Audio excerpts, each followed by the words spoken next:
Hello दोस्तों, कैसे हैं आप लोग। मैं नीलकमल वार्ष्णेय नीलकमल रेसिपी में आपका बहुत बहुत स्वागत करती हूँ।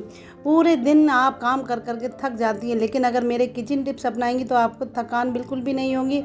आपकी पूरे दिन का काम जो है बहुत आसान रहेगा और साथ ही आपके बहुत ज़्यादा पैसे भी बच जाएंगे। हम इतना ज़्यादा पैसा खर्च करते हैं, लेकिन अगर हम इन किचन टिप्स को अपनाएंगे तो हमारा बहुत ज़्यादा पैसा भी बचता है, जो कि हमारा फालतू खर्च हो जाता है।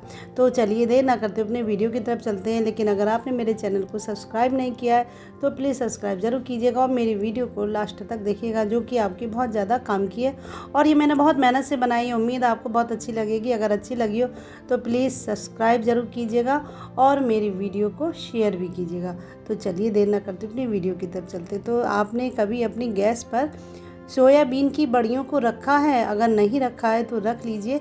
ये बहुत काम की टिप्स है, जो कि आपके बहुत ज़्यादा काम में आएगी। ये मेरी एक बहुत पुरानी आंटी थी, उन्होंने मुझे ये टिप्स बताई थी, तो मैं आज आपके सामने इस टिप्स को शेयर कर रही हूँ। तो गैस पर मैंने ये सोयाबीन की बड़ियों को रख दिया। अब आप सोच रहे हो कि गैस पर सोयाबीन की बड़ियों को कौन रखता है। भाई अगर रखता है तो किसी बर्तन में रखता है। तो मैं आपको बता रही हूँ कि आप गैस पर सोयाबीन की बड़ियों को रखिए, फिर देखिए चमत्कार, क्या चमत्कार होगा मैं आपको आज बताने जा रही हूँ। देखिए मैंने ये सोयाबीन की बड़ियाँ खरीदी हैं। इस समय इतनी नकली बड़ियाँ चल रही हैं बाज़ार में, प्लास्टिक की बड़ी भी आने लगी है, जिसको जलाओ तो ऐसे भक से जल जाती है। तो मैं आपको बताऊंगी कि अगर आपने ये सोयाबीन की बड़ी खरीदी है तो इनकी कैसे पहचान करेंगे कि ये नकली है या असली है।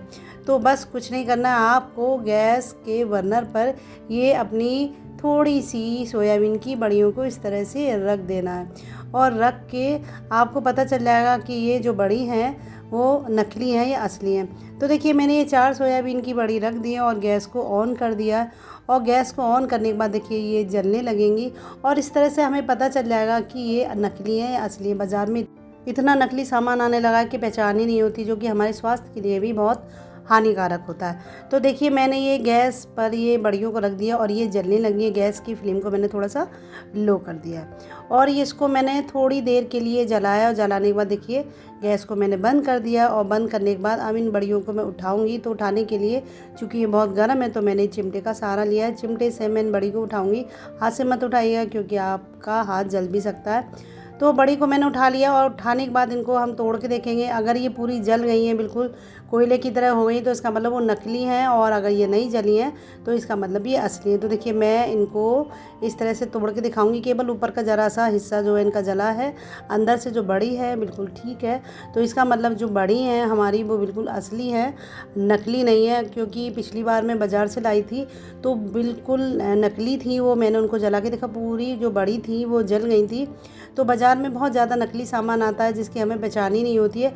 तो इस तरह से हम इनको जला कर देखेंगे तो अगर ये ज़्यादा जल जाएंगी, पूरी कोयले की तरह हो जाएंगी और उनका चूरा हो जाएगा, तो इसका मतलब वो नकली है। और इस तरह से आप अपनी बड़ियों की पहचान कर सकते हैं। सोयाबीन की बड़ी बहुत हेल्दी होती है और ये खाने में भी बहुत अच्छी लगती है। तो कभी भी आपको बड़ी की पहचान करनी हो तो इस तरह से गैस के बर्नर पर रख कर इनको जलाइएगा। आपको पता चल जाएगा कि आप जो बड़ी लाई हैं वो नकली है या असली है। इसके बाद हमारी अगली टिप्स है, देखिए हम सरफ़ लेके आते हैं और सरफ़ का इस्तेमाल हम कपड़ा धोने में करते हैं, फिर हम किसी बॉक्स में करते हैं। और इसके बाद इस रैपर को क्या करते हैं, भाई इस रैपर को हम फेंक ही देते हैं। लेकिन आप इस रैपर को मत फेंकिएगा। ये जो सरफ़ का रैपर होता है ये भी बहुत काम में आता है। अगर आपको लग रहा है ये क्या काम में आता है तो मैं आपको बताऊंगी कि आपका ये सरफ़ का जो रैपर होता है, ये खाली पैकेट होता है, ये किस काम में आ सकता है। ये बहुत ही अच्छा होता है। इसमें हम सरफ़ को डिब्बे में कर देंगे और करने के बाद ये जो खाली रैपर है इसके जो किनारे होते हैं उस पर काफ़ी सर्फ लगा रह जाता है और अंदर भी काफ़ी सर्फ रह जाता है। आप कितना भी इसको झाड़ के बॉक्स में भर दीजिए, लेकिन इसका जो रैपर होता है, जो पैकेट होता है, इस पर सर्फ लगा होता है। इस पैकेट से हम अपनी किचन की या बाथरूम की टाइल्स को साफ़ कर सकते हैं, बाथरूम की वॉश बेसिन को साफ़ कर सकते हैं, बहुत ही अच्छे से साफ़ होगा।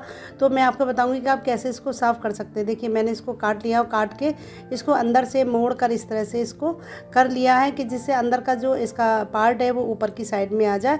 तो देखिए किनारे पर कितना सरफ लगा हुआ, हम इसको ऐसे फेंक देते हैं, जो कि हमारे ये बहुत काम का होता है। तो इस तरह से मैंने इसको बना लिया है और बनाने के बाद देखिए मेरा ये जो वॉश बेसिन है बहुत गंदा हो जाता है। कभी कभी 2-3 दिन अगर आप वॉश बेसिन को नहीं धुलते हैं तो वो बहुत गंदा हो जाता है। तो इस रैपर से, इस पैकेट से आप इस वॉश बेसिन को साफ़ करेंगे, आपको ना सरफ़ की ज़रूरत पड़ेगी, ना साबुन की ज़रूरत पड़ेगी और ना ही किसी हार्पिक की ज़रूरत पड़ेगी। आप केवल इस खाली पैकेट से अपने वॉश बेसिन को रगड़िएगा, आपका वॉश बेसिन एकदम चमक जाएगा, क्योंकि इसमें जो सरफ लगा रहता है और जो इसकी जो प्लास्टिक होती है वो इतनी हार्ड होती है कि उससे रगड़ने से वॉश बेसिन हमारा एकदम चमक जाएगा।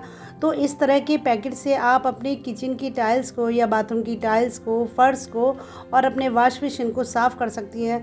देखिए मैंने ये रगड़ा है तो देखिए बिल्कुल साबुन साबुन जैसा पूरे में हो गया, जबकि मैंने बिल्कुल भी साबुन नहीं लगाया है और ना ही मैंने सर्फ लिया है।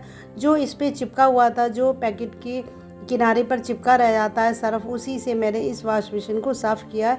और देखिए वॉश बेसिन की जो गंदगी थी, जो चिकनाई जमा हो गई थी और जो साबुन जमा हो जाता है वो इस रैपर से साफ़ हो गया, क्योंकि इसकी जो प्लास्टिक है एकदम हार्ड है। तो देखिए इस तरह से साफ़ करने से आपका वॉश बेसिन एकदम चमक जाएगा, जैसे बिल्कुल नया वॉश बेसिन आपने लगवाया, और जो पैकेट है फेंकने से पहले हमारे कितने काम में आ जाएगा।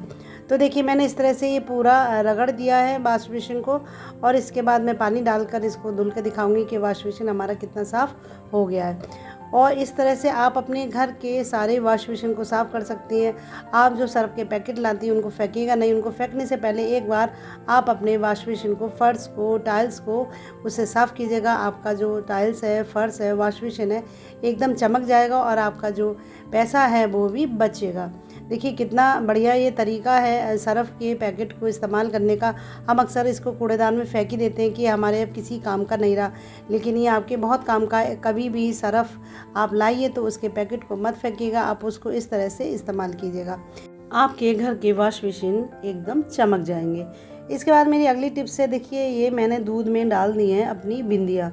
अरे आप चौंक गए होंगे कि दूध में बिंदियाँ कौन डालता है, मतलब दूध में भी कोई बिंदी डालता है? भाई बिंदियाँ होती हैं माथे पे लगाने को होती हैं, और दूध जो होता है पीने के लिए होता है या चाय बनाने के लिए होता है। तो इस तरह से आप दूध में बिंदी डालेंगी तो ये भी आपकी बहुत ज़्यादा काम की टिप्स है, जो कि आपके पैसे बचाएगी और साथ ही आपका बहुत ज़्यादा कीमती समय भी बचाएगा। तो देखिए हम जो बिंदी लाते हैं बाज़ार से और बिंदियों को हम अपने माथे पर अक्सर लगाते हैं, तो वो ज़रा सी देर में छूट जाती है, क्योंकि इसका जो गम लगा होता है वो एकदम बेकार सा होता है या पुराना हो जाता है। तो मैं आपको बताऊंगी कि कभी भी आप अपने माथे पर बिंदी लगाइएगा, थोड़ा सा उंगली से हल्का सा दूध ले लीजिएगा। दूध को इस तरह से, जैसे मैं अपने हाथ पे लगा रही हूँ ना, इस तरह से अपने माथे पे लगाइएगा और उसके बाद बिंदी को लगाइएगा। तो आपकी बिंदी जल्दी नहीं छूटेगी, पूरे दिन आपकी बिंदी माथे पर चिपकी रहेगी। और माथे पर जो निशान पड़ जाता है ना, कभी कभी बिंदी का जो गम होता है बहुत ख़राब होता है, स्किन की प्रॉब्लम हो जाती है, वो कुछ भी नहीं होगा। इस तरह से आप देखिए मेरी बिंदी कितनी मजबूती से लगी है।